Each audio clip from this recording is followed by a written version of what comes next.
Thank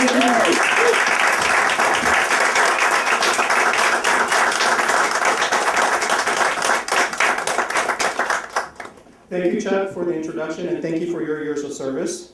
And we will make sure that you continue to provide more years of service. Grace, Mark, thank you for coming today. And I believe Ryan McElveen is also in the room somewhere. And thank you for being on the school board. And I also want to thank Stacy and also Jerry to being on the ballot this year with me too, because it takes courage to stand up and lead by example, as I'm discovering, especially as I knock on doors and have them not be responsive. So I understand about leading by example and the hardship that goes with it. It's not fun, but it has to be done. But the other thing I really want to say thank you, though, is to the first person is my wife, Jung, and Thomas. We're celebrating our 10th anniversary this year.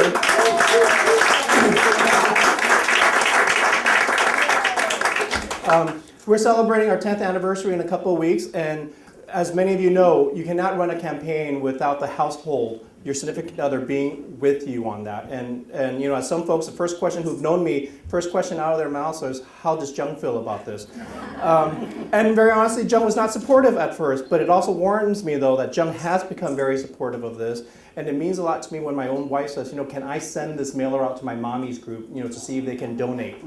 That means a lot to me. You know, hey, can I forward the invite for today's event to my friends? I said, feel free to do so. And I think it's also important for me too to know that there's a lot of people stretched out over there, you know, Vietnamese, Chinese press, folks who are first-time donors to campaigns, first-time supporters, attendees. So there's a lot of firsts. So, you know, hopefully there's also be the first Vietnamese American elected on November 5th too.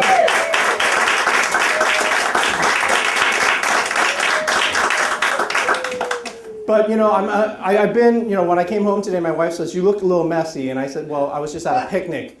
And it's okay because I'm going to be messy for a while. And because I have to go door knocking. And I've also learned, though, politics, it's a rough game. There's a lot of talk out there. And I appreciate everybody spending the time here today on a Sunday afternoon with me and my family. Because it's very important. Because it's about not what we can do, but what we will do and what we will continue to do. Because as Chuck said very clearly, I'm a guy of action. I'm not running to be a politician. I'm running to be a representative of the 67th district. My life is about community service. My life is about public service, and it's about getting results. When I've served on the Fairfax Consumer Protection for the last 9 years, one of the things that we recently did was to make sure that all Fairfax County residents, regardless of what jurisdiction you live in, pays the same water rates. Some of the folks who lived in Falls Church who were serviced over there were paying $1 plus more for their water rates because they were being serviced by Falls Church. I think that's unfair, so I pushed for that for a while, and so now all Fairfax County residents are paying the same water rates, and I think that's just fair. And so,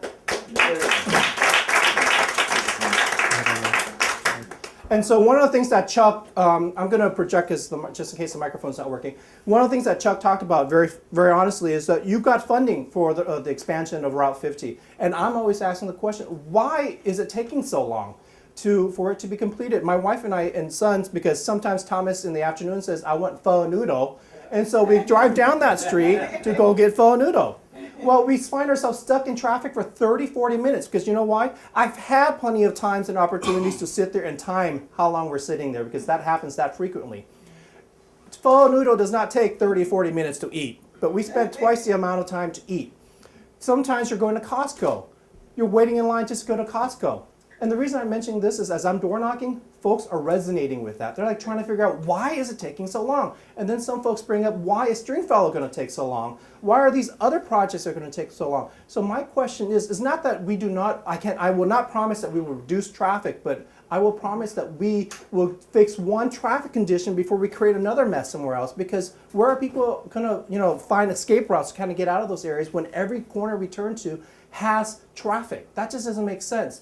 And so one of the other things I'm focused on is education. As an immigrant who've come here with, as many other folks, we have done well over time because we have a great education system. Public school is good. Public school has gotten all of us here to this place where we can write checks, where we can talk about policies and politics. It obviously has done something well. I was on TV the other day with an interview with with a Republican. Says, well, you don't support this? I said, no, I support public schools. Public schools have done a good job. Does that mean public schools cannot be improved upon? Can processes not be improved upon? And I think they can be. And so that's one of the things that I want to target specifically. I cannot fix education because I've seen over the years how everybody who runs for politics, for office, talks about fixing education. What I want to target specifically is pre-education. I can afford to send my son to pre-K. Other folks cannot. They're working long hours. They cannot. But very honestly, because my son speaks Korean, Spanish, Vietnamese, and English, I think he's going to be a little bit more advanced than some other kids in pre-K.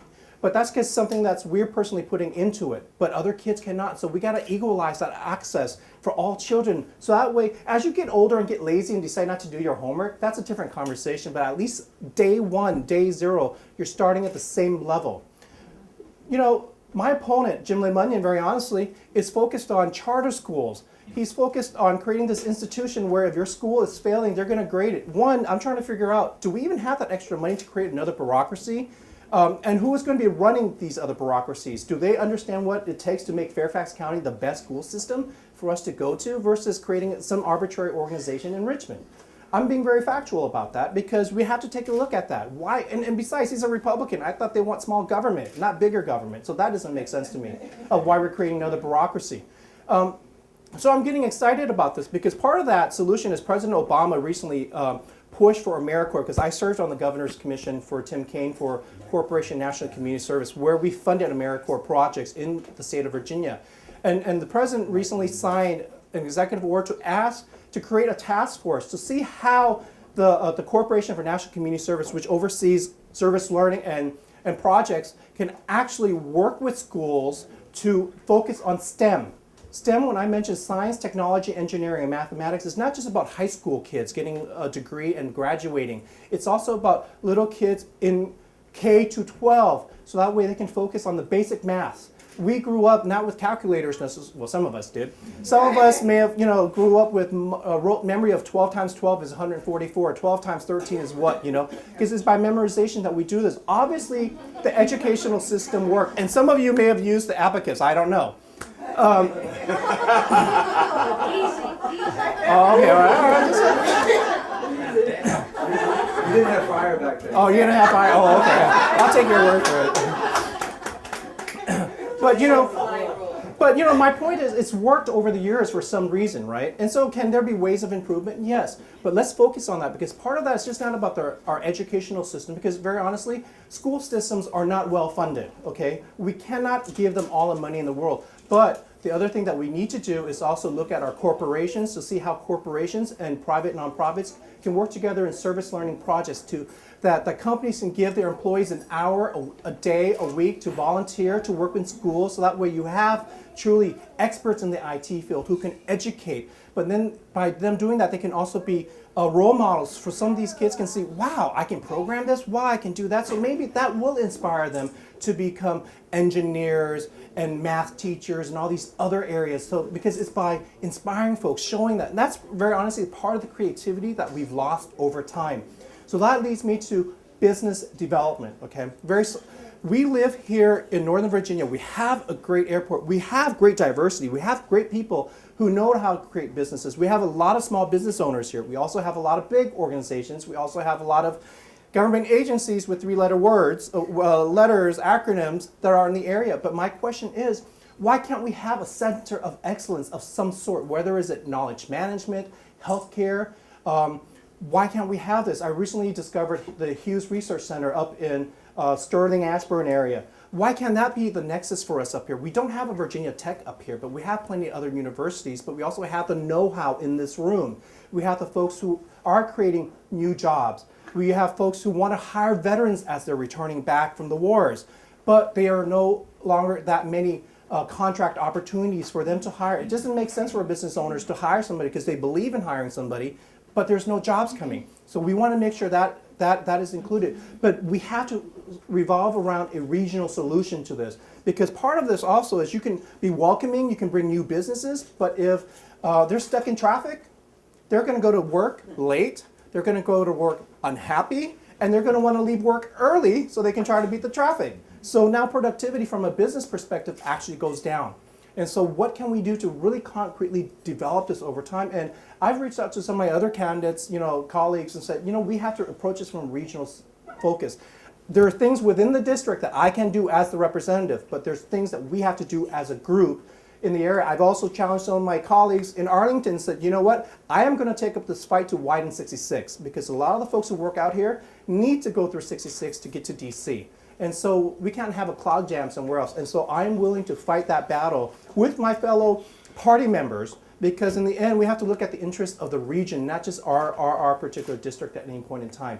I'm really excited about running, but I'm going to make the ask. I've made the phone call to many of you for donations. I'll continue to make those phone calls. It'll be very easy if you set yourself up on recurring donation.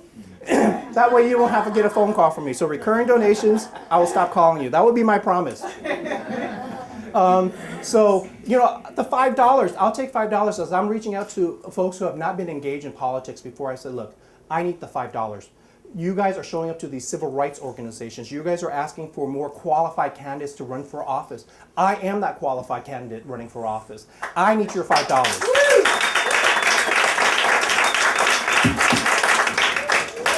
Thank you. And part of that is, don't forget, there's a recurring button there. But the other thing too is, there's a lot of talk, many of you have been in politics for a very long time, and so there's a lot of talk about coordination. As I've been door knocking and walking around and seeing things, I'm realizing that we need to set up our own infrastructure to really go about this, wherever we can coordinate with this different organizations, the 10CD, Sully District, this group, that group, Stacy's campaign, Jerry's campaign, whatever, wherever we can coordinate, we will coordinate. But at the same time, I realize this is a small business venture for me. Running for office is a small business venture. It will go into bankruptcy, or it will succeed based on the efforts of this team. The volunteers, we're going to have to start organizing canvassing, so that way we're coordinating that effect. That door knocking, because I'm reaching out to folks, and a lot of folks that, you're Asian American, we want to support you, but we can't vote for you. So my first thing is, here's my website, I'll take $5. The other thing is, I will take canvassing. I will take volunteers to do phone banking, and to do canvassing. I'll tell you this much. The Vietnamese media reached out to me today and told me that Hung Nguyen Hung Nguyen is going to be paying advertising dollars for one of the radios. That tells me right away, why is Hung Nguyen Hung Nguyen, who never cared about my community before, who's never done anything for my community before, all of a sudden shows up to Eden Center and is willing to pay paid advertising? I think that says he's worried. I think he knows that there's a 21% Asian American demographic in our community. There's 1,500 Korean Americans, there's 1,100 Vietnamese Americans, there's 1,100 South Asians, there's 960 Pakistanis. I think he's worried that that 21% may actually go our way and kick him out of office. Yeah.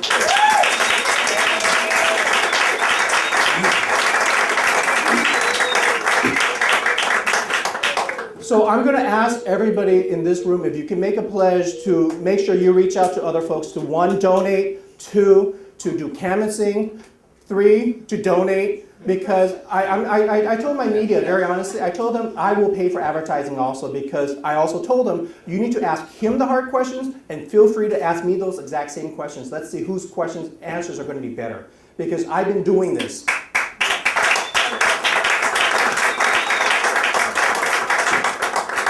I am a Virginian. I am an Asian American. I am a refugee. I cannot deny any of those facts, but whatever may sell and whatever may talk to my community of interest, we would need to do that. Jim is beginning to realize that. I don't need to wear my yellow flag, the former flag of South Vietnam, to show that I am Vietnamese. I have been doing these things over the years. He isn't. He's showing up taking those pictures right now. I'm like, that's nice. Take those pictures. But do you understand what human rights and democracy? Do you understand the experience of somebody who escaped communism and had to make a life for themselves here in America? Do you understand that experience? That's the experience I grew up with. That's the experience that there's many other folks continue to grow every day. And I want to make sure that Virginia is truly respectful of our immigrant population, that we're not just showing up to a religious ceremony because we need their votes. We need to be practicing what we preach. We need to understand what it's like to have discrimination. I'm sorry, with respect to all the gentlemen in this room, as a white man who, is a lobbyist for the IT industry, I hope you would come up with some better idea with what you've done for us versus claiming credit for the new payment on the road. I hope that's the only thing you're doing. I hope you're doing more. But with all respect to my good friend Mark Keene, one of the first things that the two of them did together was to make sure that the legislature in Richmond put their votes online. That's good because Mark knows that. He did that on Congress. That's a no-brainer. I have to ask this question. Jung Nguyen Hung Nguyen is a lobbyist for the IT industry. He still promotes that as one of his things that he's accomplished. He's been 4 years into his into his office, but that's one of the things that he still highlights. That's what he did his first year. My question is, what have you done in the last 2 years? What can you talk about that you've done in the last 2 years? You're talking about something you've done a year ago. Mark has done a great job with that. He reached out and worked it. But I know Mark doesn't talk about that necessarily because he's done a lot of other stuff. And Mark is a good champion. He has done things and Mark continues to do more things because that's what a good elected official does is you do something and you don't rest on your laurels. You continue to make improvements. And Mark is a role model for me. And I didn't mean to put him on the spot, but he's a role model because he continues to challenge the system. He continues to ask those hard questions of everybody to make sure that we have results at the end of the day. And so I'm not running to be a politician. I'm running to be an elected official and a representative of the 67th district. And I'll end with this. When I am elected, I will find a place where I will sit there for a few hours every day where you can come and complain. And since I'm on TV, I won't use the other word, but I want to hear your opinion about things. I want you to come and tell me exactly what is going on in your neighborhood, so that way I can create a checklist and fix those problems. Jung Nguyen Hung Nguyen has never reached out to me to ask me, Hung, what do you think about this? I expect to be representing my district, and thank you very much for your support.